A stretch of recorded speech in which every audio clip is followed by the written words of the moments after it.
누가복음 24장은 크게 세 부분으로 나눌 수 있는데 전반부 1절부터 12절까지는 예수님께서 부활하신 사건이 나오고 13절부터는 엠마오 길에서 제자들에게 나타나 예수님의 십자가 고난과 부활이 성경에 이미 기록된 하나님의 계시이며 이제 온전히 성취된 것임을 가르치고 함께 식사하며 떡을 떼는 장면을 볼 수 있습니다.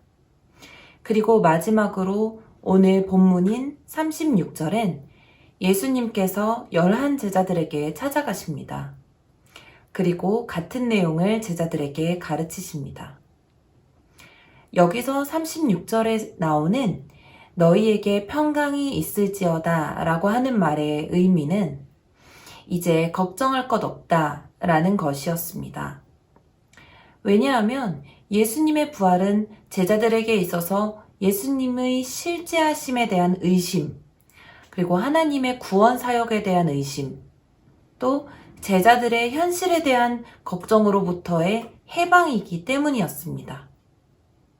그럼에도 불구하고 그들은 인사하는 예수님을 눈으로 보고도 듣고 있으면서도 불신과 오해 속에 있었습니다. 이를 보신 예수님께서는 제자들에게 확신을 주기 위해 2가지 행동을 하십니다. 첫째는 손과 발을 만져보게 하신 것이고, 둘째는 여전히 믿지 못하는 제자들과 함께 식사를 하셨습니다. 영이 아닌 실제이시고 현실에 실존하는 분임을 보여주신 것입니다.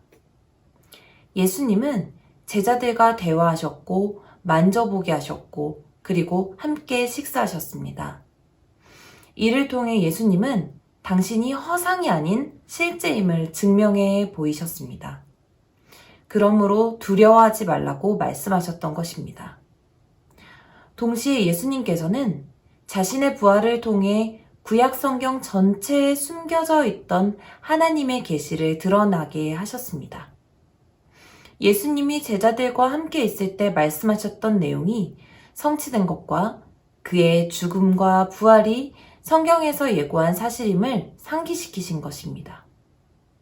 그리스도께서 고난받아야 할 것과 다시 살아나실 것과 예수님의 이름으로 죄 용서를 받는 회개가 모든 민족에게 전파될 것에 대한 말씀들이었습니다.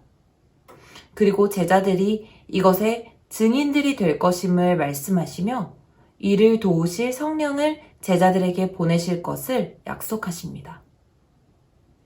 제자들은 십자가에 달리신 예수님의 손과 발을 직접 만지고 그 주님과 함께 식사하며 예수님께 직접 성경의 해설을 들었습니다.